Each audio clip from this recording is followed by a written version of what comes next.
So hello everyone, welcome to our channel Medico Prime education. इस video में अपन बात करेंगे सिकल सेल एनीमिया के बारे में। ठीक है, जैसा कि आपको पता है इससे पहले मैंने हीमोलिटिक एनीमिया का जो बेसिक कॉन्सेप्ट है, इंट्रावेस्कुलर हीमोलाइसिस, एक्स्ट्रावेस्कुलर हीमोलाइसिस, वो सारा चीज मैंने बता दिया है। अगर आपको वो चीज समझ आ गया हो तो इस वीडियो में अपन और आगे उसको समझ पाना बहुत आसान होगा, क्योंकि जो अपन लोग समझेंगे क्लिनिकल फीचर्स किसमें एक्स्ट्रावेस्कुलर हीमोलाइसिस होगा, कौन इंट्रावेस्कुलर हीमोलाइसिस है, तो वो चीज अपन को रटना नहीं पड़ेगा, वो डायरेक्ट लॉजिक से याद होगा। वो लॉजिक मैं उस वीडियो में बताया हूँ, आप उस वीडियो में जाके आप देख सकते हो। ठीक है, तो आज के वीडियो में अपन बात करने वाले हैं सिकल सेल एनीमिया के बारे में। ए टू जेड बेसिक लेवल से एडवांस लेवल तक आपको समझ में आएगा। ठीक है, जो जेनेटिक लेवल पे जो बातें समझनी होती है वो मैं समझाऊंगा, इलेक्ट्रोफोरेसिस के बारे में अच्छे से बताऊंगा और क्लिनिकल फीचर्स अच्छे से बताऊंगा। ठीक है, तो हेडिंग यही आता है सिकल सेल एनीमिया। अगर आपको लॉन्ग क्वेश्चन आता है, और मोस्ट ऑफ द टाइम्स ये लॉन्ग क्वेश्चन पूछा जाता है यूनिवर्सिटी एग्जाम में, और नीट पीजी में बहुत सारे क्वेश्चंस इसमें आते हैं। ठीक है, तो जो जो क्वेश्चंस इसमें आते हैं ये सारे चीज आपको स्लाइड में आपको मिल जाएगा। जैसे जैसे मैं बोलता हूँ वैसे वैसे आप नोट्स बनाते जाओगे तो आपके लिए आसान हो जाएगा। ठीक है, नाउ अब स्टार्ट करते हैं कि सिकल सेल एनीमिया को समझेंगे कैसे। ठीक है, तो उसको समझने के लिए सबसे पहले उसको जेनेटिक लेवल पे अपन बात करेंगे। आज मैं एक चीज आपको क्लियर कर दूंगा कि हीमोग्लोबिन का टाइप पहले मैं क्लियर करूंगा, उसके बाद उसका जो जेनेटिक लेवल पे जैसे ट्रेट क्या होता है, डिजीज कब बोलेंगे।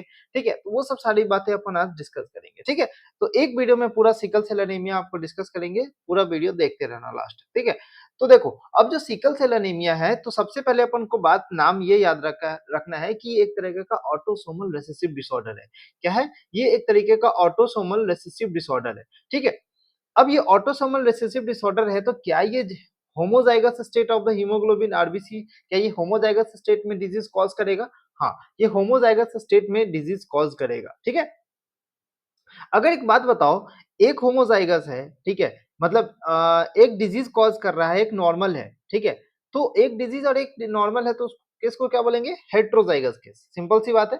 तो वही चीज मैं आपको बोल रहा हूँ कि जो हेट्रोजाइगस स्टेट है वो सिकल सेल ट्रेट कॉज करेगा। मतलब एक तो नॉर्मल हीमोग्लोबिन है, एक सिकल सेल हीमोग्लोबिन है।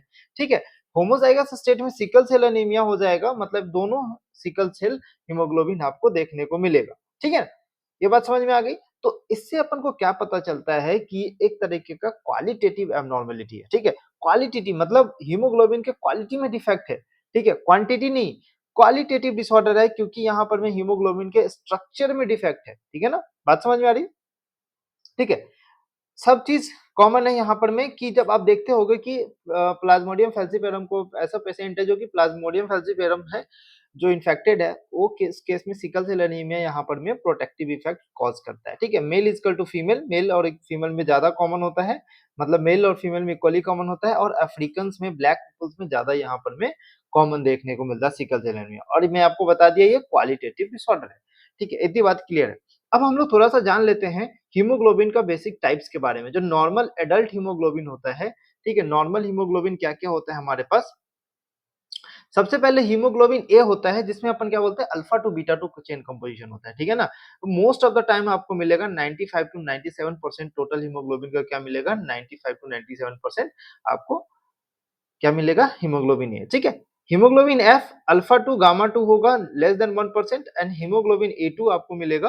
ठीक है, ये आपको कौन सा है, फीटल हीमोग्लोबिन है। ये आपके पास एडल्ट हीमोग्लोबिन है। ठीक है, ये एडल्ट में बात हो रही है ना, एडल्ट में इतना हीमोग्लोबिन है। फीटल में अगर बात करें तो ये फिर ज्यादा हो जाएगा। ठीक है ना, और उसके बाद माइनर हीमोग्लोबिन होते हैं लगभग 2.2 से लेके 3.5%। ठीक है, तो लेस देन 3.5% इसको डायरेक्ट बोल देना, इसको 1% और इसको 95 टू 97%। ठीक है, इतनी बात क्लियर है। ठीक, अब देखते हैं यहाँ पर में जो एक बात आती है जिसको बोलते हैं सिकल सेल का टाइप्स। ठीक है, तो मैं आपको बता चुका हूँ सिकल सेल का टाइप्स। तो अब इसमें क्या लिख लेते हैं बेसिकली इसको, तो दो तरीके का सिकल सेल का डिजीज पढ़ते हैं सिकल सेल एनीमिया में। सबसे पहले सिकल सेल ट्रेट मैंने बोला, ठीक है। दूसरा मैं आपको बताया हूं सिकल सेल अनीमिया। ठीक है, सिकल सेल अनीमिया ना बोल के इसको डिजीज बोलते हैं। ठीक है, जिसमें आपको कौन सा एचबीएस टाइप का ग्रेटर देन 90% आपको मिलेगा। ठीक है, और सिकल सेल ट्रेट में ना आपको बताया HbA टाइप का मिलेगा और दूसरा एक नॉर्मल वाला और एक HbS वाला मिलेगा। तो ये HbS वाला आपके पास 40% मिलेगा और ये आपके पास 60% मिलेगा। ठीक है? ये बात क्लियर है? ठीक है? ये बात आपके पास क्लियर है। चलो, अब हम लोग देख लेते हैं उसका पैथोजेनेसिस। ठीक है? तो पैथोजेनेसिस के बाद अपन देखेंगे क्लिनिकल फीचर्स। ठीक है ना? तो अब क्या हो गया, सिकल सेल एनीमिया है, तो मान लो उसमें जो नॉर्मल हीमोग्लोबिन है, ठीक है, जो नॉर्मल हीमोग्लोबिन है, तो उसमें क्या हो गया, हीमोग्लोबिन में क्या हो गया, नॉर्मल हीमोग्लोबिन में सिकल सेल टाइप का हीमोग्लोबिन का फॉर्मेशन स्टार्ट हो गया। बट ये कैसे हुआ? ये जेनेटिक कॉज अपन पढ़ते हैं मिससेंस म्यूटेशन।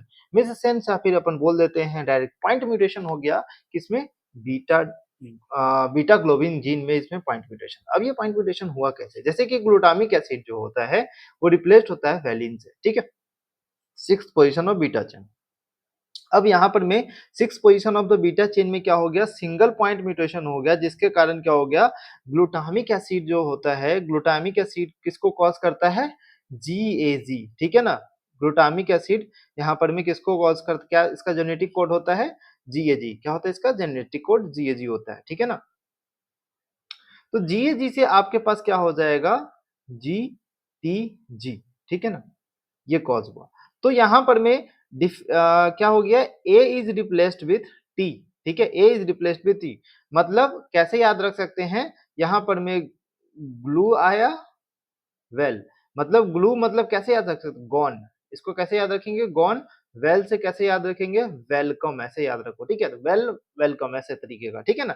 तो ये जो है, ये HbA वाला टाइप है वो HbS वाले टाइप में चेंज हो गया, ठीक है, HbA वाला टाइप HbS वाले टाइप में चेंज हो गया, ठीक है ना, ये सारा चीज हो गया, जिसके कारण HbS का कंटेंट बढ़ गया और सिकल सेल हीमोग्लोबिन का फॉर्मेशन हो रहा है। तो मतलब जो ग्लूटामिक एसिड को जो जेनेटिक कोड कोड कर रहा था उसमें ए जीन में म्यूटेशन होके, ठीक है, टी जीन का जो न्यूक्लियोटाइड है ए और टी से रिप्लेस हो गया, ठीक है ना। इस केस में क्या हो गया, glutamic acid is replaced by the valine, ठीक है। तो glutamic acid normally negatively charge होता है, ठीक है ना, और वैलिन इज अ न्यूट्रल, ठीक है। तो 6 पोजीशन पे ये काम हुआ, ठीक है ना। अब देखो क्या हुआ, जो आरबीसी है उसमें क्या हो गया, धीरे धीरे अब यहाँ पर में जब सिकलिंग स्टार्ट होता है ना भाई, सिकलिंग स्टार्ट होता है तो ऑक्सीजन टेंशन धीरे धीरे कम हो जाता है, ठीक है, there will be the low oxygen tension, ठीक है ना। अब ये जो लो ऑक्सीजन टेंशन होता है ना, इसके कारण बहुत सारी चीजें होती है, ठीक है, बहुत सारी चीजें होती थी, यहाँ पर भी आप देख सकते हो माइक्रोवेस्कुलर ऑक्लूजन देखने को मिलेंगे, ठीक है। दूसरा आपको एक्स्ट्रा वेस्कुलर हीमोलाइसिस देखने को मिलेगा स्प्लीन में, जिसके कारण क्या होगा, स्प्लीनोमेगेली होगा, ठीक है। दूसरा क्या होगा, ऑस्मोटिक फ्रैजिलिटी डिक्रीज हो जाएगा, मतलब जो कर्व है ना, ऑस्मोटिक फ्रैजिलिटी कर्व जो अपन बनाते हैं, जब मैं लैब डायग्नोसिस अभी आपको बताऊंगा, उस केस में आपको क्या दिखेगा कि कर्व जो होता है वो लेफ्ट की तरफ शिफ्ट होगा, और राइट की तरफ कौन सा कर्व किस में शिफ्ट होता है, ये आपका क्वेश्चन है, आप बता सकते हो, ठीक है। ये आपका क्वेश्चन है, ये आपको बताना है, राइट की तरफ शिफ्ट कौन से एनीमिया में होता है, ठीक है। ओके, सो एंड स्टेज में यहाँ पर में क्या होता है, तो मैं बात करता हूँ कॉन्सिक्वेंसेज, क्या क्या कॉन्सिक्वेंसेज हो सकते हैं, क्या क्या कॉन्सिक्वेंसेज बन सकते हैं यहाँ पर में, क्या क्या कॉन्सिक्वेंसेज यहाँ पर बन सकते हैं अनीमिया के, ठीक है, सिकलिंग का, ठीक है ना। चलिए, तो बात करते हैं कॉन्सिक्वेंसेज ऑफ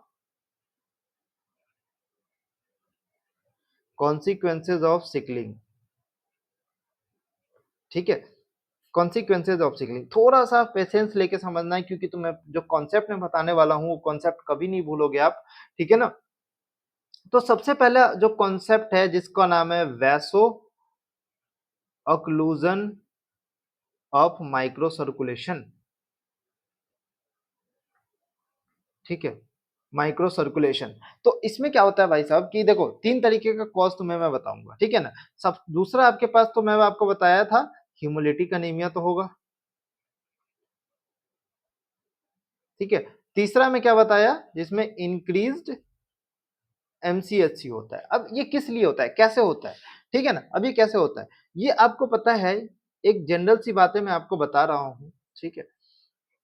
एक बात बताओ, जब कभी भी डीऑक्सीजनेशन हुआ, ठीक है, हीमोग्लोबिन जो आरबीसी है, जो मतलब जो आरबीसी में हीमोग्लोबिन है एचबीएस टाइप का, उसमें क्या हो गया, डीऑक्सीजनेशन। अब ये डीऑक्सीजनेशन होना मतलब कि इसमें क्या बताया, ऑक्सीजन टेंशन वगैरह कम होना स्टार्ट हो गया।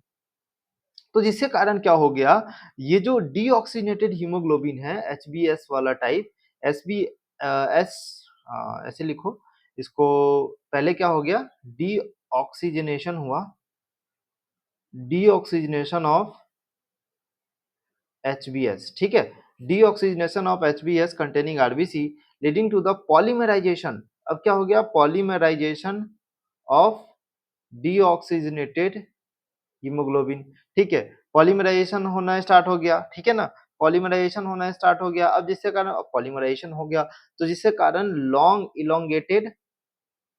इलोंगेटेड रॉड लाइक पॉलीमर एक तरीके का अलाइनमेंट हो गया, ठीक है ना, तो ये सिकल है, ये सिकल शेप्ड है, ये सिकल शेप्ड है, ये सिकल शेप्ड है, इस तरीके का ना पूरा पॉलीमराइजेशन होके रॉड लाइक अलाइनमेंट बन गया, ठीक है। अब जो ये हीमोग्लोबिन इस तरीके का है ना, ये पूरे हीमोग्लोबिन है ना इस तरीके से, ये पूरे इस तरीके से इसको सिकल शेप बना दिया, इस तरीके का अलाइनमेंट हो गया इसके अंदर, ताकि इसको पूरे तरीके से क्या किया, जो नॉर्मल आरबीसी है, डिस्टॉर्ड आरबीसी इनटू सिकल शेप, इसको क्या बोलते हैं, सिकलिंग, ठीक है, सिकलिंग। अब ये आरबीसी ना, अब ये आरबीसी में ना हम बात करते हैं जब ये आरबीसी के बारे में, तो इस आरबीसी में ना एडेजिन प्रोटीन्स होते हैं, एडेजिन मॉलिक्यूल्स होते हैं, ठीक है, एडेजिन मॉलिक्यूल्स होते हैं इस पे। तो जो एडेजिन मॉलिक्यूल्स होते हैं ना, वो आपस में क्या होता है, चिपक जाते हैं दूसरे से, ठीक है, तो चिपक जाते हैं, high levels of adhesion molecules इसमें होते हैं, जिसके कारण ये क्या होता है, due to high level of adhesion molecules, ठीक है, due to high level of admin, जो कि एबनॉर्मली स्टिकी होते हैं ना, आपस में चिपक जाते हैं, जिसके कारण क्या होता है, वेसल्स में चिपक जाते हैं अलग अलग जगह, जिसके कारण वैसो ऑक्लूजन कॉज करता है, ठीक है, जिसके कारण क्या करते हैं, वैसो ऑक्लूजन कॉज करता है, ठीक है, क्लियर है इतनी बात।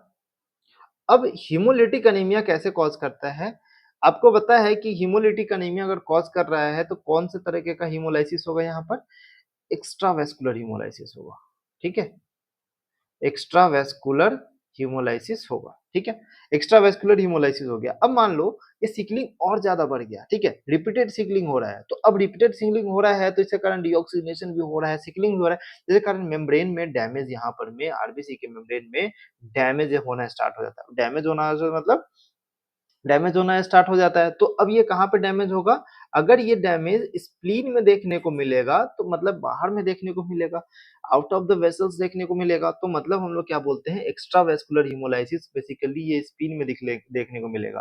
तो एक फीचर्स आपको सामने आया स्प्लीनोमेगेली, ठीक है।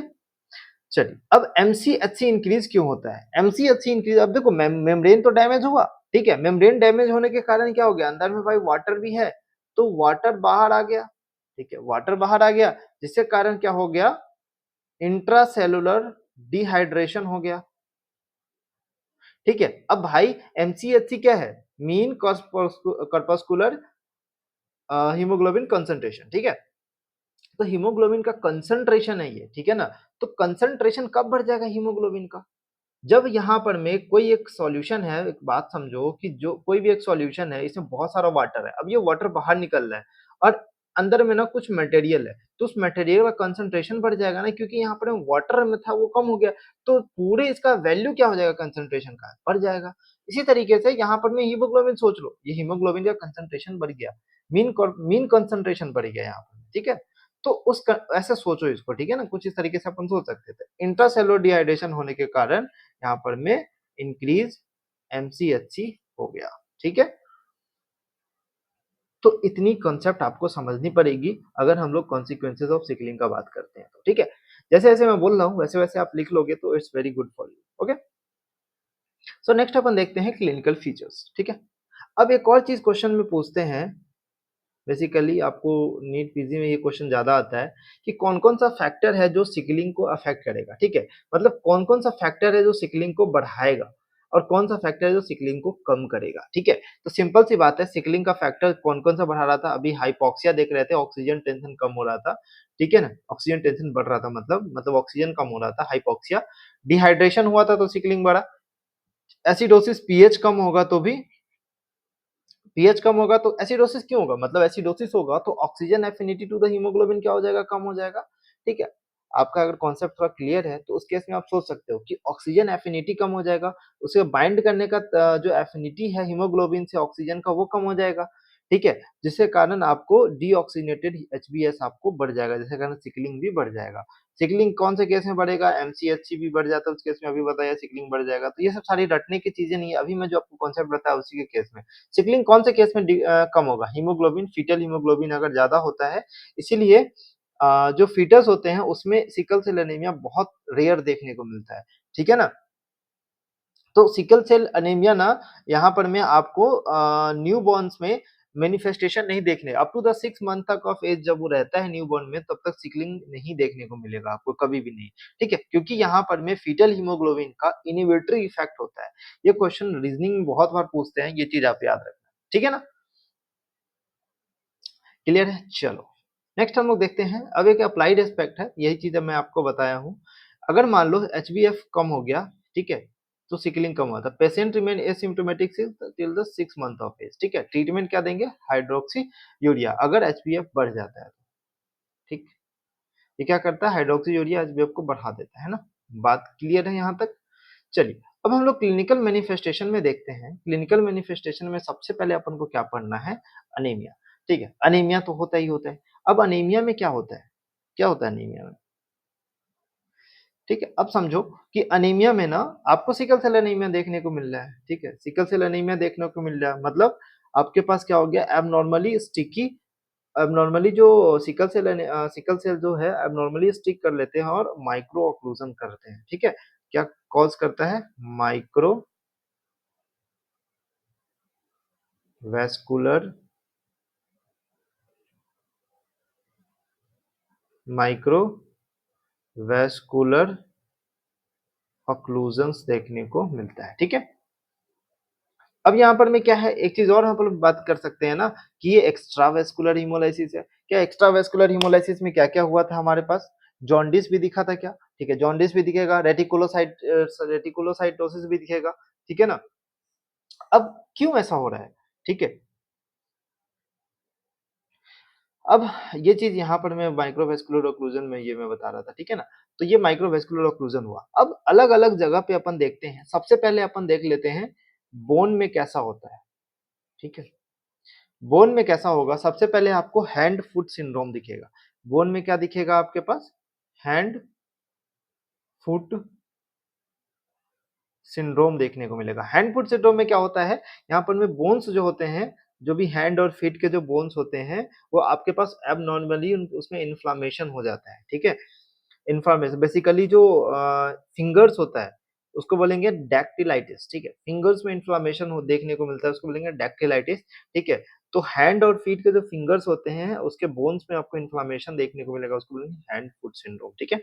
दूसरा आपके पास क्या हो जाएगा? जब आप वर्टिब्रा का जब एमआरआई देखेंगे, ठीक है? स्कैन आप देखेंगे तो फिश माउथ अपीयरेंस आपको दिखेगा, ठीक है? Fish mouth appearance of the vertebra दिखेगा, जो वर्टिब्रा जो है इस तरीके से आपको फिश माउथ अपीयरेंस दिखेगा, ठीक है? क्योंकि जो इसके आसपास जो वर्टिब्रल आर्टरीज होते हैं ना, इसके आसपास जो वर्टिब्रल आर्टरीज होते हैं उसमें क्या हो जाता है? ऑक्लूजन होता है। अब जब ऑक्लूजन हो गया तो वहाँ पर में सिकल सेल के कारण आपके पास ऑक्लूजन देखने को मिलता है, ठीक है? अब देखोगे दूसरा तीसरा फीचर्स आप क्या देख सकते हो? प्रोमिनेंट चिक बोन्स, ठीक है? प्रोमिनेंट चिक बोन्स आपको देखने को मिलेगा, ठीक है? बोन्स में आपको चिक बोन्स ज़्यादा प्रोमिनेंस देखने को मिलेगा, ठीक है ना? दूसरा आप देख बोल सकते हो crew cut appearance, crew cut appearance of skull, ठीक है? क्लियर है इतनी बात? चलो, अब पहला तो हो गया बोन, दूसरा क्या है? लंग्स में। तो भाई लंग्स में अपन क्या देख सकते हैं? सिंपल सी बात है, लंग्स में आपके पास एक्यूट चेस्ट सिंड्रोम आपको देखने को मिलेगा। लंग्स में आपके पास क्या मिलेगा? Acute chest syndrome. तो ये एक्यूट है ना, तो इस केस में आपको क्या-क्या देखिए मिलेगा? सोचो थोड़ा-सा कि आपको कफ हो सकता है, ठीक है? फीवर हो सकता है और दूसरा चेस्ट पेन भी हो सकता है, ठीक है ना? तीसरा अपन बात करते हैं ब्रेन में। अगर ब्रेन में जो सिकल सेल है उसका चला गया, ठीक है ना? तो क्या कॉज़ कर सकता है? सीजर्स कॉज कर सकता है या फिर स्ट्रोक हो सकता है, ठीक है। सीजर्स कॉज हो सकता है या फिर स्ट्रोक हो सकता है। चौथा क्या है, अब हम लोग देख लेते हैं स्किन में, ठीक है। स्किन में कैसा होगा, स्किन में लेग अल्सर्स आपको मिलेगा, ठीक है। पांचवा क्या है, पेनिस। पेनिस में कैसे मिलेगा आपको, ठीक है। पेनिस में आपके पास प्रिया प्रिज्म शो होगा, ठीक है ना। ये सब छोटी छोटी चीजें जो आपको थोड़ा सा दिमाग में रखना पड़ेगा। नेक्स्ट है हमारे पास एक सब बहुत इंपॉर्टेंट है, ए प्लास्टिक क्राइसिस।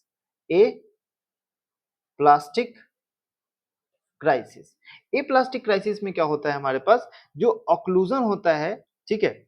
अब ये क्या होगा, ए प्लास्टिक क्राइसिस में जो इन्फेक्शन होता है, रेड सेल जो रेड सेल का जो इन्फेक्शन होता है, ये इन्फेक्शन किसके कारण होता है, पार्वो वायरस B19 के कारण, जिसके कारण अनीमिया जो होता है ना और वर्षन हो जाता है, अनीमिया वर्षन हो जाता है, अनीमिया का वर्सनिंग बढ़ जाता है, ठीक है ना। तो ये पार्वो वायरस के कारण ये प्लास्टिक क्राइसिस यहाँ पर में देखने को मिलता है। और लास्ट जो बहुत बहुत ज्यादा इंपॉर्टेंट है, ये क्वेश्चन बहुत बार आ चुका है और बहुत बार एमसीक्यू में आपको देखने को मिलेगा कि जो इनिशियल स्टेज है ना, इनिशियल स्टेज में ना आपको स्प्लीन में कुछ फीचर्स देखने को मिलेंगे।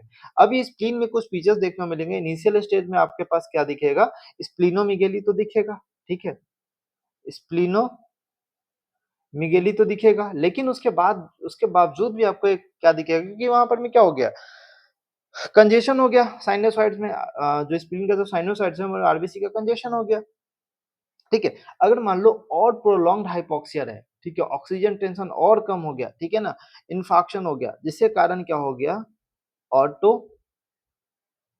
स्प्लेनेक टॉमी हो गया, ऑटो स्प्लेनेक्टोमी आपको देखने को मिलेगा। अब ये इन्फेक्शंस के कारण भी हो सकता है। ये इन्फेक्शन कौन-कौन सा इन्फेक्शन हो सकता है, जैसे कि हीमोफिलस इन्फ्लुएंजी हो गया, निमोकोकस, तो ये सब के कारण आपको क्या दिखेगा, हीमोफिलस इन्फ्लुएंजी और निमोकोकस, तो क्या दिखेगा आपके पास, ऑटो स्प्लेनेक्टोमी दिखेगा, जो कि बहुत इंपॉर्टेंट फीचर है सिकल सेल एनीमिया का, ठीक है ना। चलिए, तो ये सारी बातें थी यहाँ पर। और दूसरी बातें मैं आपको बता देता हूँ कि जो प्लाज्मोडियम फैल्सीफेरम है ना, फैल्सीफेरम जो मलेरिया होता है, उसके अगेंस्ट ये प्रोटेक्शन प्रोवाइड करता है। देखो, जो मलेरिया पैरासाइट है ना, वो ऑक्सीजन को कंज्यूम करता रहता है, ठीक है ना।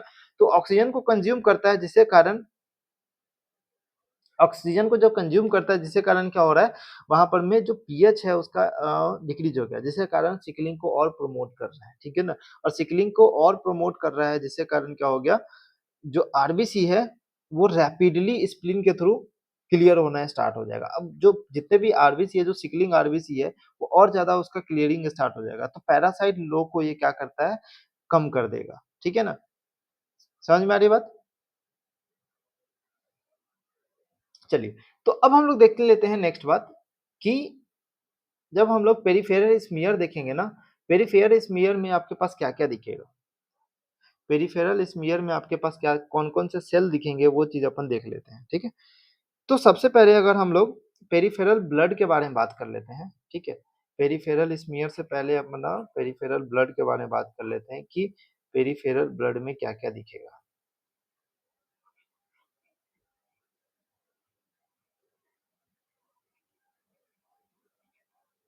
ठीक है। सिंपल सी बात है, अनीमिया है तो हीमोग्लोबिन कम देखने को मिलेगा, टोटल ल्यूकोसाइट काउंट यहाँ पर में और प्लेटलेट काउंट, ये दोनों क्या दिखेगा, नॉर्मल रहेगा, ठीक है, नॉर्मल रहेगा। दूसरा यहाँ पर मैं ईएसआर की बात करें तो ईएसआर कम रहेगा, लेकिन आपको एक बात बता दूं, यहाँ पर मैं रेटिक काउंट इंक्रीज देखने को मिलेगा। ये सारे का रीजन आपको मैं पहले पिछले लेक्चर में बता चुका हूँ। और यहाँ पर मैं अनकंजुगेटेड अनकंजुगेटेड बिलीरुबिन, बताओ इंक्रीज होगा कि डिक्रीज होगा, जॉन्डिस पता है आपको, तो इंक्रीज रहेगा, ठीक है ना। अब पेरिफेरल स्फीयर में क्या दिखेगा हमारे पास, दूसरा पेरिफेरल स्मीयर में आपके पास क्या दिख रहा है, ये जो सेल है, ये जो सेल आप देख रहे हो, ये सेल जो पेरिफेरल स्मीयर में आप देख रहे हो, ये जो सेल है सिकलिंग सेल, आपको सिकल सेल आपको दिख रहा है, ठीक है। और सिकल सेल आपको ये दिख रहा है, ये आपके पास सिकल सेल दिख रहा है, ये सिकल सेल है, ठीक है, ये सिकल सेल है, ये सिकल, तो ये अलग-अलग तरीके का सेल्स आपको दिख रहा है। जो मोस्ट इम्पोर्टेंट आप देख सकते हो ये सिकल सेल आपके पास दिखेगा, ठीक है? जब हम लोग एक्स-रे करते हैं ना, जब हम लोग एक्स-रे करते हैं तो आपको वहाँ पर में एक्स-रे में क्या दिखेगा? क्रीव कट अपीयरेंस दिखेगा। एक्स-रे में आपको क्रीव कट अपीयरेंस दिख रहा है, देख रहे हो? इस तरीके से क्रीव कट अपीयरेंस दिख रहा है, ठीक है? अब ये क्रीव कट अपीयरेंस क्योंकि जो एक्स्ट्रा मेडुलरी एरिया है ना, ये तो मेडुलरी एरिया है। अब एक्स्ट्रा मेडुलरी एरिया में ना इसमें हेमोपोieसिस इंक्रीज़ हो जाता है, ठीक है? एक्स्ट्रा मेडुलरी हेमोपोieसिस होता है बेसिकली हेमोपोieसिस कहाँ होता है? मेडुला में, ठीक है? तो एक्स्ट्रा मेडुलरी हेमोपोieसिस होता है स्कल में जिसके कारण ये इस तरीके का अ, क्रू कट अपीयरेंस देखने को मिलता है। अब सवाल आता है कि जो क्रू कट अपीयरेंस है या फिर हेयर ऑन एंड अपीयरेंस होता है जो थैलेसीमिया में ज़्यादा कॉमन होता है सिकल सेल एनीमिया से, ठीक है? तो ज़्यादा अपन प्रेफ़र किसको करते हैं? थैलेसीमिया को, ठीक है? और एक और बात बता दूँ पेरिफेरल स्फीयर में आपको अदर टाइप के भी सेल्स मिलेंगे जैसे कि आपको टारगेट सेल्स भी देख सकते हैं। ठीक है, इसमें तो नहीं दिख रहा लेकिन टारगेट सेल्स भी आपके पास दिखेगा। टारगेट सेल कैसा रहेगा? ऐसा रहेगा और बीच में डॉट टाइप का रहेगा, ठीक है ना? टारगेट सेल को बोलेंगे, ठीक है? और कभी-कभी हॉली जॉली बॉडी भी इसको दिख सकता है, हॉवेल जॉली बॉडी, ठीक है? ठीक, ये सारी बातें आपको याद रखना है। नेक्स्ट है हमारे पास सिकलिंग टेस्ट। नेक्स्ट है हमारे पास सिकलिंग टेस्ट।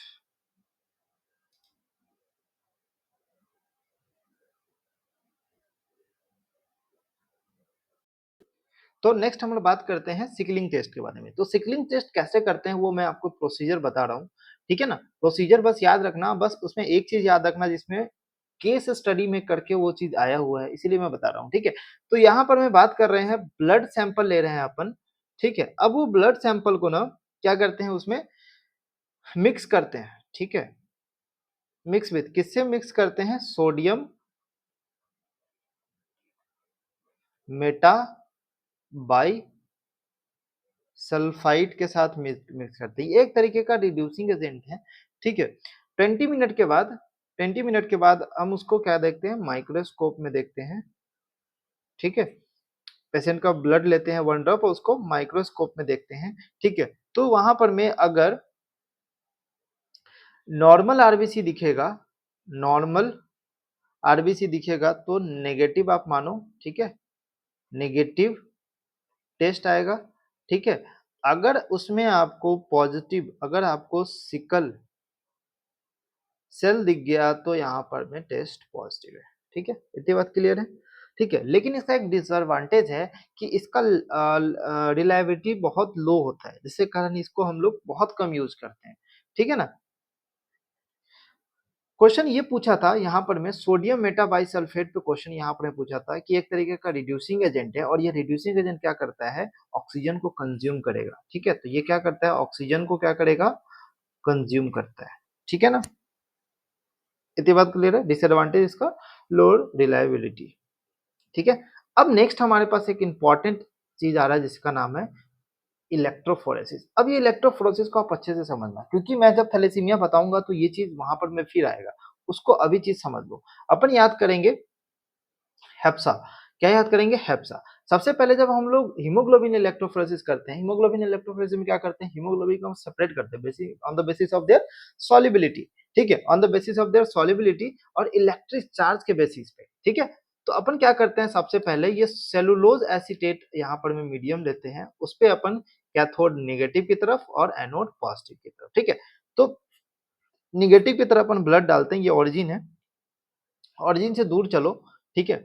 ये जो लेवल है ना, यहाँ पर में अगर आता है तो हीमोग्लोबिन H वाला हो जाएगा, ठीक है? ये आपके पास A हो जाएगा, ये आपके पास हीमोग्लोबिन F मतलब फीटल हीमोग्लोबिन, ये एडल्ट, ये हीमोग्लोबिन F, ठीक है? तो ये सारा हीमोग्लोबिन मैं आपको बता दिया हूँ, ठीक है ना?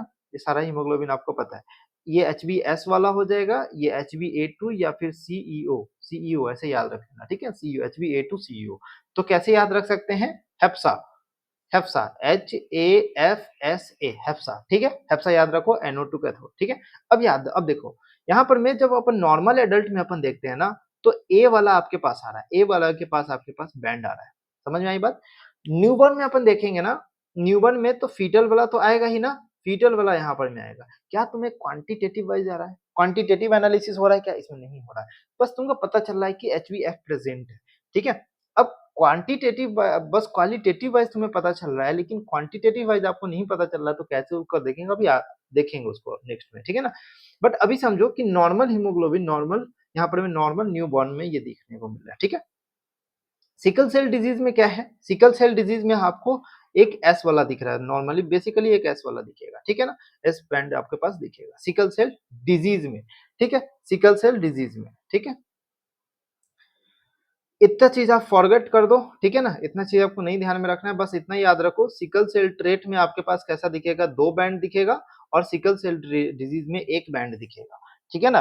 तो क्या हो रहा है यहाँ पर में जो एचबीएस है, जो हीमोग्लोबिन एस है, वो स्लोली मूव करेगा टुवर्ड्स द एनोड, ठीक है? जो एचबीएस है ये वाला, वो एनोड की तरफ स्लोली मूव करेगा, ठीक है? और जो एचबीए वाला है, वो कैथोड की तरफ, ठीक है? वो एनोड की तरफ ये वाला है, ए वाला, ये एनोड की तरफ फास्टर मूव कर किया, इसी कारण ये पहले आया बैंड में, ठीक है? और इसी कारण ये एचबीएस वाला बाद में बैंड में आया, ठीक है? यही एक मतलब प्रिंसिपल है उसका मूव करने का, ठीक है? इसी तरीके से अपन जब अगर एक बैंड का फॉर्मेशन हो रहा है, जिसके कारण एक बैंड का फॉर्मेशन हुआ तो एचबीएस वाला हो गया, 2 बैंड का फॉर्मेशन हुआ तो मतलब यहाँ पर में सिकल सेल ट्रेट बन रहा है, ठीक है?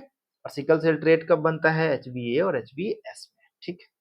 तो ये मैं आपको बताया कि ये क्वांटिटेटिव नहीं है, ये आपको इतना परसेंट में नहीं बता रहा है कि कितना परसेंट एचबीए वाला है, कितना परसेंट एचबीएस वाला है, इसीलिए यहाँ पर मैं और आप देख सकते हो एचबीएस में ना other HBS are seen at the same position, other तरीके के एचबीएस भी आपको पास सेम पोजीशन में आपको दिख रहा है यहाँ पर में सिकल सेल डिजीज में, सिकल सेल ट्रेट में भी, सिकल सेल एचसी डिजीज में भी आपको मिला है और एफसी कंट्रोल में तो मिलता है नॉर्मल न्यूबॉर्न में आपको छोड़ के, ठीक है? तो ये डायग्राम तुम्हें ना थोड़ा पीछे जाके बना लेना बाद में, ठीक है? चलो, तो ये डिसएडवांटेज है। तो इसका एडवांटेज उठाने के लिए अपन ने न्यू मेथड जनरेट किया है। अब ये न्यू मेथड क्या है? High performance liquid chromatography test, HPLC test, ठीक है? तो ये बेसिकली इसका प्रिंसिपल क्या है? ये डिफरेंशियल एडसॉर्प्शन ऑफ हीमोग्लोबिन पे बेस्ड होता है, ठीक है ना? तो अपन इसी तरीके से कंपैरिजन वे में मैं रखा हूँ कि देखो कंपैरिजन वे में आप देख सकते हो कि यहाँ पर में आपके पास एक सिकल सेल ट्रेट का पेशेंट है, ठीक है? अभी ये सब जो लिखा हुआ है उसको फॉरगेट इट, ठीक है? सिकल सेल ट्रेट है जिसमें आपको ए वाले में आपके पास मोटा बैंड दिख रहा है और एस वाले में आपके पास मोटा बैंड दिख रहा है, ठीक है ना? ये चीज़ आपको दिख रहा है। अब इस चीज़ को एग्री करो, ठीक है? अब ये दिख रहा है तो मतलब हम इतना तो समझ गए कि सिकल सेल ट्रेट है, लेकिन जब उसी का अपन क्या किए सिकल सेल ये वाला एचपीएलसी किए, ठीक है? एचपीएलसी जब करते हैं तो एचपीएलसी में ना ये ग्राफ बन के आता है। अब ये ग्राफ जितना ऊपर जाता है वो उतना परसेंटेज ऑफ हीमोग्लोबिन को दिखाता है, ठीक है? जैसे कि मान लो ये 30% दिखा रहा है, ठीक है? और ये एचबी ये भी 30% दिखा रहा है, ठीक है? तो मतलब क्या बोल रहे हैं एचबीएस ए है, एचबीएस एस है, ठीक है ना? तो एक बात बताओ यहाँ पर में एचबीए और एचबीएस दोनों ज़्यादा वाला है 90% और ये 9%, एचबीएस इतना तो नहीं होना चाहिए, एचबीए भी इतना ज़्यादा नहीं होना चाहिए। नॉर्मल एडल्ट में कितना होता है एचबीए? नॉर्मल एडल्ट में एचबीए कितना होता है अभी बताया था आपको एचबीए 90, एचबीए कम हो गया ना वैसे बेसिकली 95 टू 98% होता है ना, 95 टू 98 इससे कम हो रहा है हमारे पास, ठीक है? और ये एचबीएफ नॉर्मल है, तो फीटल वाला नॉर्मल है, ये कम हो गया और ये आपके पास एचबीएस बढ़ गया, तो जिसके कारण सिकल सेल ट्रेट यहाँ पर हमें देखने को मिल रहा है, ठीक है? क्लियर है बात? तो बेसिकली यहाँ पर मैं ये परसेंटेज नहीं बता रहा था, क्वांटिटेटिव वे में नहीं बता रहा था, लेकिन यहाँ पर मैं ये क्वांटिटेटिव वे में बता रहा है, ठीक है? एक और क्वेश्चन आया हुआ है, ये क्वेश्चन आप देखो कि बेस्ट वे फॉर हीमोग्लोबिनोपैथीज, तो ग्लोबिन जीन सीक्वेंसिंग करते हैं वो बेस्ट मेथड होता है, उसके बाद आप एचपीएलसी दे सकते हो, ठीक है? इसका ट्रीटमेंट के लिए क्या करेंगे अपन? स्टेम सेल ट्रांसप्लांटेशन कर देंगे। ट्रीटमेंट के लिए क्या देखेंगे अपन पास? स्टेम सेल ट्रांसप्लांटेशन, ठीक है? स्टेम सेल ट्रांसप्लांटेशन करेंगे। दूसरा हाइड्रोक्सी यूरिया देंगे, दूसरा हाइड्रोक्सी यूरिया देंगे, ठीक है? क्लियर है इतनी बात? ठीक। एक चीज और मैं आपको बताया था ऑस्मोटिक फ्रेजिबिलिटी टेस्ट, ठीक है? ऑस्मोटिक फ्रेजिबिलिटी टेस्ट जब मैं थैलेसीमिया बताऊंगा उस केस में आपको बताऊंगा, अभी के लिए मैं डायरेक्ट ही बता रहा हूँ, ठीक है? इसमें अपन बहुत सारा पॉइंट वन करके, ठीक है? यहाँ पर मैं डाल रहा हूँ 0.5 और यहाँ डाल रहा हूँ 0.4 0.5 उसके बाद 0.6 ये अपन बता रहे हैं परसेंटेज ऑफ NaCl सॉल्यूशन, ठीक है। परसेंटेज ऑफ NaCl सॉल्यूशन में अपन हीमोलाइसिस का परसेंटेज देखते हैं, ये 100% हीमोलाइसिस मान लो, ठीक है। अब इस केस में आपका जो नॉर्मल रेंज होता है ना, नॉर्मल जो हीमोलाइसिस होता है ना, जो एस कर्व सिग्मॉइड कर्व जो आता है वो इस तरीके से आता है, ठीक है, वो इस तरीके से आता है, ठीक है। अब इसके इधर शिफ्ट हुआ, इसके इधर, मतलब अगर राइट शिफ्ट हो रहा है, ठीक है, यहाँ पर मैं थोड़ा सा वहां गलत बोल दिया था, ठीक है। तो अगर मान लो ये अगर लेफ्ट शिफ्ट हो रहा है और ये राइट शिफ्ट हो रहा है, ठीक है, मेरे अकॉर्डिंग, ठीक। तो लेफ्ट शिफ्ट और राइट शिफ्ट कहने का मतलब ये है कि अगर ये लेफ्ट शिफ्ट होता है तो सिकल सेल एनीमिया होगा और ये थैलेसीमिया मेजर होगा, ठीक है। अगर ये राइट शिफ्ट होगा तो हेरिडिटरी स्फेरोसाइटोसिस होगा, ठीक है। हेरिडिटरी स्फेरोसाइटोसिस देखने को मिलेगा। क्लियर है इतनी बात?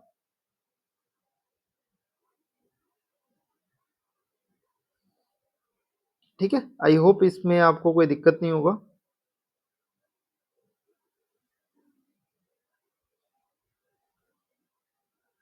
ठीक है, okay. So are all about the these are all about the what sickle cell anaemia. तो आई होप आपको ये चीज समझ आ गया होगा किस तरीके से आपको फॉलो अप करना है, ठीक है।